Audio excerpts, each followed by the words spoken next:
Vorthak the Endless possessed the kind of scars that made diplomats nervous and admirals jealous. Half his exoskeleton bore the elegant tracery of plasma burns, while his left mandible clicked against a titanium replacement every time he spoke, which, at the Meridian Point Academy's graduation gala, was constantly. The hegemony fleet at Keyless Prime thought they were clever. He rumbled to the circle of alien dignitaries, his neural implants casting blue light across his battle-worn carapace. 17 dreadnoughts in a gravity well formation, standard Taraxian doctrine, textbook positioning. Ambassador Keelnoth, whose species had invented the gravity well tactic, shifted uncomfortably in his ceremonial robes. And you defeated them? Defeated? Vorthak's mandibles spread in what passed for a grin among his kind. I made their formation irrelevant. See, they expected a frontal assault. He gestured with one primary arm, while his secondary limbs traced tactical movements in the air. But I had studied their manual. Chapter 7, Subsection 12. They would concentrate fire on the largest threat signature. The crowd leaned closer. Even the Zephyrian trade representatives, who typically found military discussions tedious, seemed captivated by the Kethamori champion's casual dissection of galactic naval doctrine. So I gave them the largest signature they'd ever seen, Vorthak continued, his voice dropping to a theatrical whisper. My ship, broadcasting on every frequency, engines at maximum burn, charging straight at their center line. Suicidal, breathed Admiral Zareth, her crystalline features reflecting the station's ambient lighting. Sensible, Vorthak corrected. While they focused their entire battle line on one target, my real fleet, invisible, engines cold, flanked through the asteroid field. By the time they realized their mistake, I had already disabled their command ship and captured their admiral. The assembled dignitaries erupted in appreciative clicks, whistles, and whatever passed for applause in their respective cultures. Vorthak basked in the attention, his battle computer automatically cataloging the engagement data for the 1,000th time. Over 97% of viewers here are watching without subscribing. Don't be one of them. Hit that subscribe button right now and join the journey. Every click helps us grow stronger, and you'll never miss the next epic story. Victory number 643, he announced proudly. All cataloged, all verified by independent military observers. 1,000 battles across 17 star systems, and not a single defeat. Remarkable, said Commander Helix, whose people had fought the Kethamori 3 centuries ago. Your tactical database must be legendary. Every engagement analyzed, Vorthak confirmed, tapping the neural ports along his skull. Victory conditions, casualty reports, strategic analyses, all preserved for posterity and training purposes. In the corner of the reception hall, largely ignored by the crowd of military officers and diplomatic personnel, Professor Valdez continued grading midterm examinations with the methodical precision of someone who had done this particular task far too many times.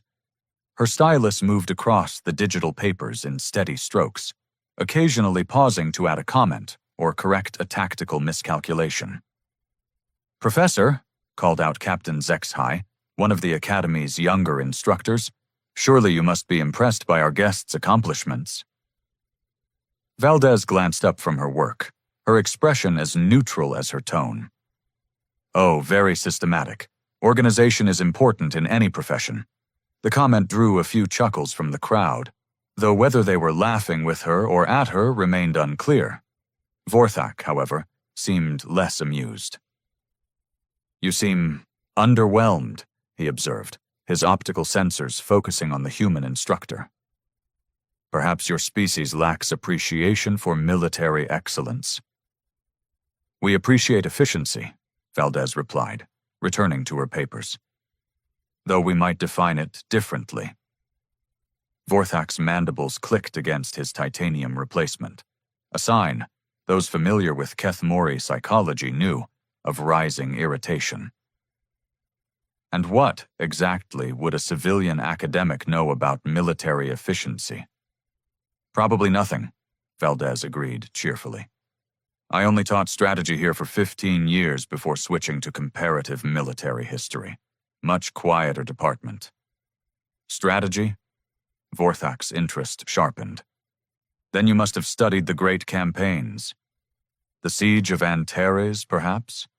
The Breakdown Wars? Among others? And your own combat experience? Valdez paused in her grading, considering the question with the same attention she might give a particularly challenging exam answer. Oh, I only fought in one battle. The reception hall fell into the kind of silence that precedes either profound revelation or spectacular embarrassment. Several species began making soft sounds that, while varying widely in pitch and timbre, all conveyed barely suppressed amusement. One battle? Ambassador Keelnoth's voice carried the delicate mockery that only seasoned diplomats could manage. How unfortunate that your military career was so brief. Indeed, added Admiral Zareth. Perhaps your species simply lacks the constitution for extended warfare. Valdez looked up from her papers again, her expression unchanged. Perhaps. Vorthak studied the human with the same tactical assessment he applied to enemy formations. Small frame, no visible augmentations, hands soft from years of academic work rather than weapon handling. Her casual dismissal of his achievements suddenly made sense. She literally had no frame of reference for understanding military excellence. This single battle, he said, his tone shifting to something approaching pity. Was it at least significant? A planetary defense, perhaps? Or merely a border skirmish? Significant enough, Valdez replied, making another notation on a student's tactical analysis of the Proxima campaign. Though I suppose that depends on your perspective. Try me. Valdez set down her stylus and gave Vorthak her full attention for the first time since the conversation began. You've catalogued 1,000 victories across 17 systems. Correct. And you're proud of that record, as any warrior should be. Of course. Valdez nodded thoughtfully. You must have faced some truly formidable opponents. The hegemony fleet you mentioned. How many casualties did they suffer in your victory? Vorthak's battle computer supplied the data instantly. Approximately 47,000 military personnel. Minimal civilian casualties, as the engagement took place in deep space. 47,000, Valdez repeated, in a single engagement. That must have been difficult. For a moment, Vorthak seemed uncertain whether she was mocking him or expressing genuine sympathy. War is never easy, Professor. But necessary victories sometimes require heavy prices. Oh, I understand completely. Valdez picked up her stylus again, but continued speaking while reviewing the next paper. It's just interesting, the way different species approach these things. Your 1,000 battles, all those careful records, all those tactical analyses. Very thorough. Thoroughness wins wars, Vorthak said, though he found himself defensive in a way he couldn't quite explain. Absolutely. Organization, documentation, systematic approach to problem solving. Valdez made a correction to a student's essay on asymmetric warfare theory. We humans tend to be less methodical. How so? Valdez glanced up, her expression holding something that might have been amusement. Well, when we had our one battle, we didn't bother keeping detailed records. No tactical analyses, no casualty reports, no strategic assessments. We just solved the problem. The reception hall had grown quiet again, but this time the silence carried a different quality. Several of the alien dignitaries exchanged glances, though none seemed quite sure what they were witnessing. What kind of problem requires an entire species' military to solve? asked Commander Helix. The kind that only comes up once, Valdez replied, returning to her grading with the same methodical attention she had shown throughout the conversation. Vorthak's mandibles clicked rapidly against his titanium replacement, a sound his species made when processing contradictory data. Something about the human's casual dismissal of his achievements had shifted from annoying to genuinely puzzling. Her tone suggested neither mockery nor ignorance, but rather the kind of disinterest that came from dealing with fundamentally different scales of reference.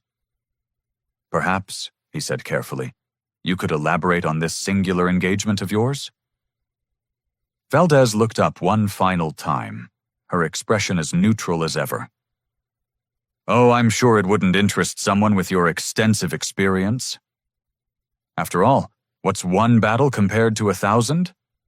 And with that, she returned to her papers, leaving Vorthak and the assembled dignitaries with the uncomfortable feeling that they had just missed something important, though none of them could quite articulate what. 3 days of sleepless tactical analysis had failed to resolve Vorthak's dilemma. His battle computer could simulate 17 different scenarios for challenging Professor Valdez to formal combat, but none of them accounted for her peculiar indifference to his reputation, which was why he now stood before her office door, mandibles clicking nervously as he prepared to demand satisfaction. The door chimed his arrival, then slid open to reveal organized chaos. Valdez's workspace resembled an archaeological dig site more than a military instructor's office. Ancient projectile weapons hung on the walls alongside primitive bladed implements, while her desk groaned under stacks of what appeared to be physical books, actual paper and binding, like some museum exhibit. Professor, he began, then stopped short at the sight of her current reading material. Commander, she replied, without looking up from a leather-bound volume titled The Art of War. I wondered when you'd stop by. You were expecting me? Statistical probability, warrior culture, public embarrassment, 3 days to stew in wounded pride. Valdez turned a page with practiced ease. Though I admit, most visitors are more interested in my collection than formal dueling protocols. Vorthak found his attention drawn, despite himself, to the bizarre assemblage of primitive weaponry. These are historical artifacts? Working replicas, mostly. The originals are too valuable to display. She gestured toward a curved blade mounted behind her desk. That's a katana, samurai sword from pre-spaceflight Japan.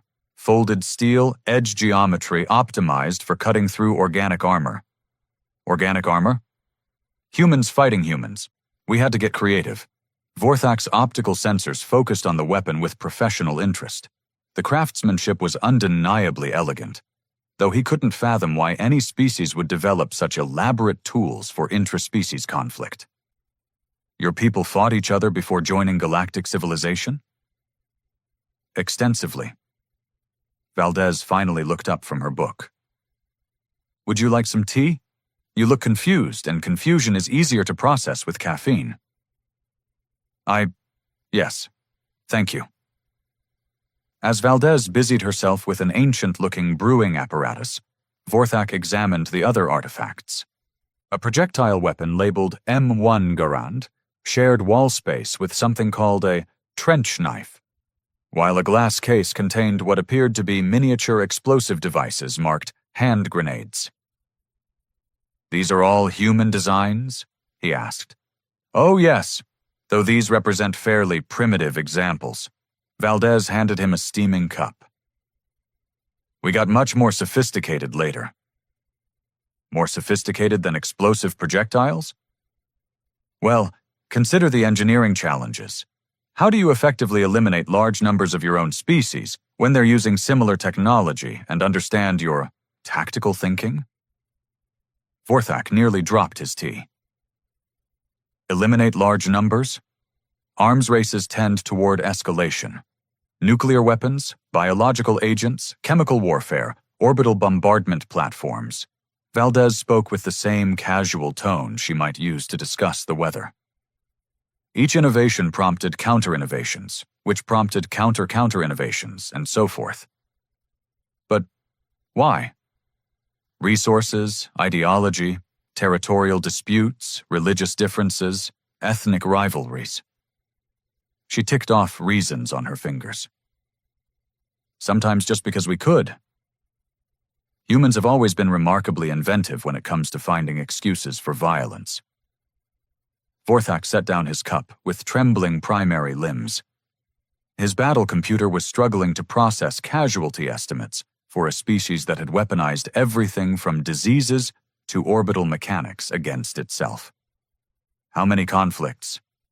Oh, thousands, possibly tens of thousands, depending on how you classify regional disputes versus full-scale wars. Valdez consulted another ancient volume.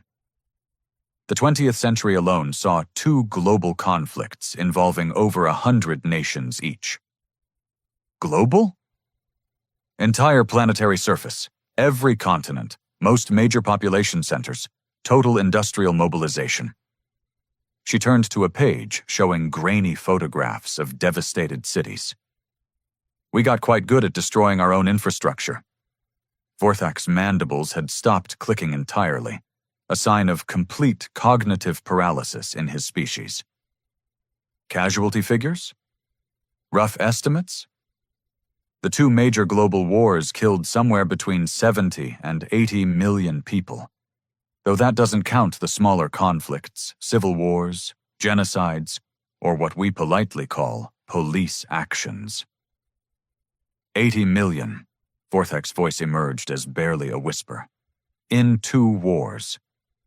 2 wars spanning roughly 6 years of total duration, Valdez clarified helpfully. We had gotten remarkably efficient by that point. Efficient? Industrial warfare. Assembly line production of munitions, strategic bombing campaigns, mechanized infantry formations, coordinated air-sea-land operations. She pulled another book from the pile. This covers the Eastern Front, 27 million casualties in a single theater of operations. Vorthak's battle computer finally managed to complete its analysis, and the results left him speechless. His proudest achievement, the elimination of 47,000 enemies in a single engagement, would barely qualify as a minor skirmish by human historical standards. But surely, he managed, these were aberrations? Primitive conflicts from your pre-technological period?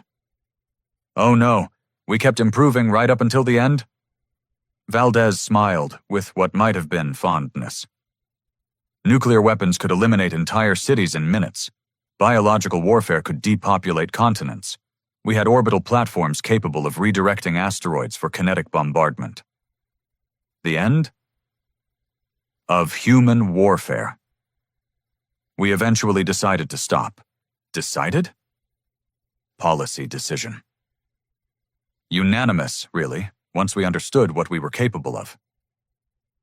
Valdez closed the book and regarded Vorthak with the same neutral expression she had worn at the reception.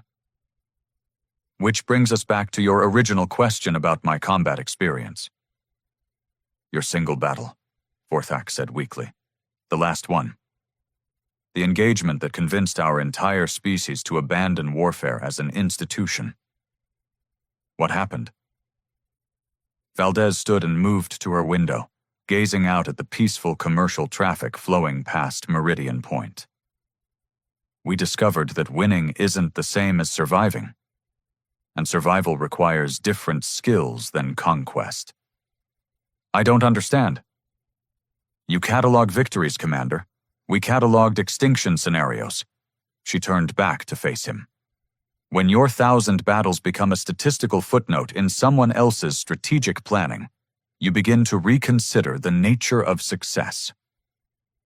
Vorthak found himself backing towards the door, his warrior's instincts finally recognizing a threat his conscious mind couldn't quite process.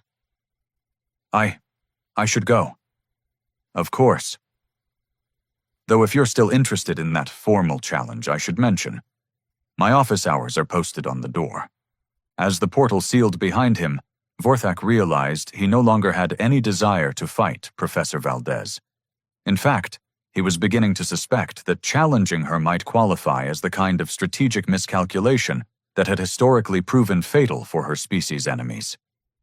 The troubling part was that she seemed to know it too. Station Administrator Keel Noth had overseen Meridian Point's data systems for 43 standard years without encountering a request that made his respiratory slits constrict with dread. That streak ended when Vorthak arrived at the Central Archive, demanding full access to Earth's military records. "Absolutely not," Keel Noth wheezed, his ceremonial robes rustling with agitation. "Diplomatic protocols explicitly forbid—" "On what grounds?" interrupted Admiral Zareth, her crystalline features reflecting the archive's holographic displays. "Military records are standard reference material for tactical instruction." "Standard records, yes. Earth's files carry special classification codes." Commander Helix leaned forward in his mobility chair, metallic appendages clicking against the armrests. "Special how?" Keel Noth's respiratory slits fluttered, a nervous habit that had intensified dramatically over the past 20 minutes of increasingly heated discussion. Certain diplomatic sensitivities require discretionary handling of Terran historical data. "Meaning?" Vorthak's mandibles spread in aggressive anticipation. "Meaning I need authorization from at least 3 council members before accessing those files." The assembled military officers exchanged glances. In 4 decades of galactic cooperation, no species had ever required council permission for basic historical research. The implications hung in the air like an undetonated weapon. "Get them," Admiral Zareth said flatly. 2 hours later, the archive's main chamber hosted an impromptu diplomatic crisis. Council representatives from 6 major species crowded around the central database terminal, arguing in overlapping languages while Keel Noth frantically consulted regulation manuals. "This is completely unprecedented," declared Ambassador Thexval, her insectoid features twitching with irritation. "Military histories are public documentation." "Not these files," wheezed Councillor Rexmore, his bulbous form quivering with what might have been fear. "Trust me, colleagues, some knowledge carries prices too steep for casual curiosity." "Superstitious nonsense," scoffed Captain Vexhigh. "Data is data. Classification systems exist to protect current operational secrets, not ancient history." Keel Noth cleared his respiratory chambers with a sound like escaping steam. "Perhaps we could review selected excerpts? Sanitized summaries of key engagements?" "No summaries," Vorthak said firmly. "Complete records." "Professor Valdez claims her species fought only one significant military engagement. I want to see documentation of this singular battle." An uncomfortable silence settled over the chamber. Finally, Councillor Rexmore spoke in tones usually reserved for funeral ceremonies. "Very well. But understand? You requested this information against explicit warnings. The consequences rest entirely on your collective judgment." The main display flickered to life, revealing Earth's military database index. What should have been a straightforward catalog of conflicts instead resembled a redacted nightmare. Classification codes marked nearly every entry: diplomatic sensitivity, cultural protection, protocol, psychological hazard warning, restricted dissemination. Psychological hazard. Admiral Zareth's voice carried genuine confusion. For historical records. Some truths prove unsettling to warrior cultures, Keel Noth admitted reluctantly, particularly those who define themselves through military prowess. Vorthak activated the first available file. Terran Conflict Resolution, Final Phase, Executive Summary. The document opened with standard diplomatic language, but within paragraphs, the clinical terminology couldn't disguise the underlying horror. Casualty projections in the hundreds of millions, atmospheric ignition scenarios, orbital bombardment calculations, extinction probability matrices. "This can't be accurate," Commander Helix protested. "These numbers describe planetary annihilation, not military engagement." "Keep reading," suggested Counselor Rexmore grimly. The next section detailed weapons systems that defied conventional understanding. Planet crackers, stellar ignition devices, self-replicating warheads, consciousness transfer assassination protocols. Each innovation carried footnotes explaining how humans had tested these technologies against themselves during what they euphemistically termed research and development phases. They used these weapons? Admiral Zareth's crystalline structure had dimmed noticeably. Against their own population? Limited deployment, Keelnoth confirmed, mostly on uninhabited regions, though the casualty figures from the inhabited test sites. He gestured helplessly at the scrolling data. Vorthak forced himself to continue reading, his battle computer struggling to process strategic doctrine that treated entire star systems as acceptable losses. The humans had developed contingency plans for scenarios ranging from lunar detonation to solar destabilization, each outlined with the methodical precision of species that had genuinely considered every possible way to eliminate themselves. But why?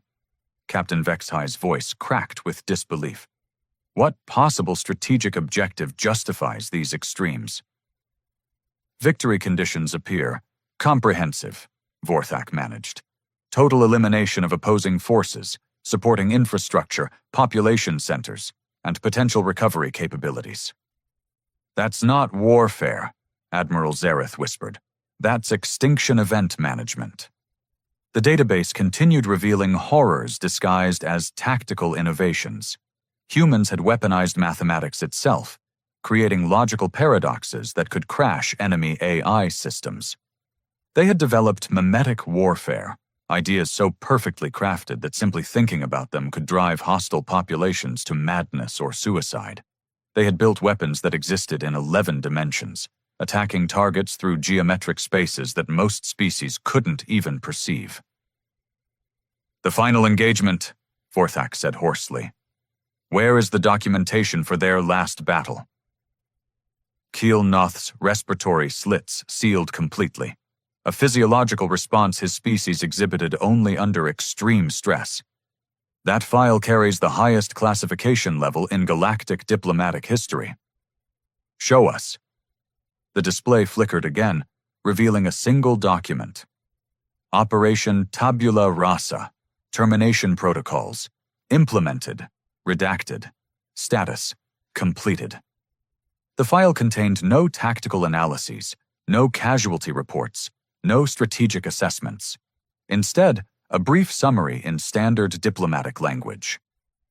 Terran military assets consolidated and neutralized per species-wide consensus.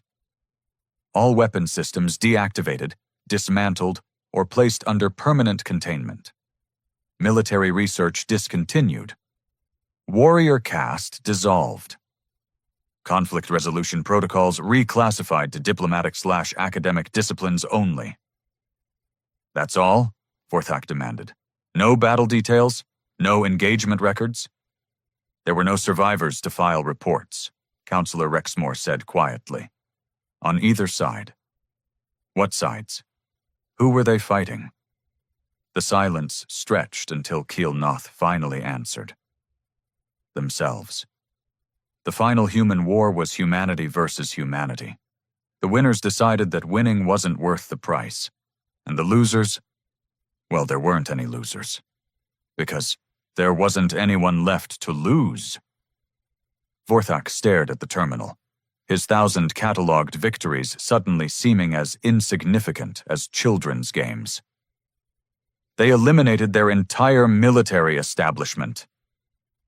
"They eliminated the concept of military solutions," Admiral Zareth said, her voice hollow. "Every weapon, every strategy, every tactical innovation, gone. Not hidden, not stored, not kept as emergency reserves, completely eradicated." "And Professor Valdez?" "Was there," Keelnoth confirmed. One of the few who lived through the implementation phase. One of the architects who designed humanity's transition from the galaxy's most dangerous military force to... He gestured vaguely. To what? To the species that teaches our children how to resolve conflicts without bloodshed, because they're the only ones who truly understand the alternative. As the assembled officers filed out of the archive chamber, each carrying the weight of knowledge they couldn't unknow, Vorthak remained at the terminal. His battle computer ran probability calculations over and over, but the mathematics remained unchanged. He had challenged someone who had helped eliminate an entire civilization's capacity for warfare. The truly terrifying part was that she had done it successfully.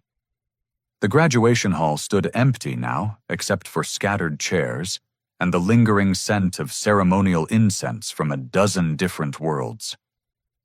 Vorthak found Professor Valdez exactly where he had left her 3 days earlier, at the same corner table, grading the same stack of papers with mechanical precision. "I expected you back sooner," she said, without looking up. "Most warrior cultures crack after the first classified file. You knew what I would find. I helped write some of those reports." Valdez made a correction to a student's essay on resource allocation during siege warfare. Though I noticed they redacted my personal assessments.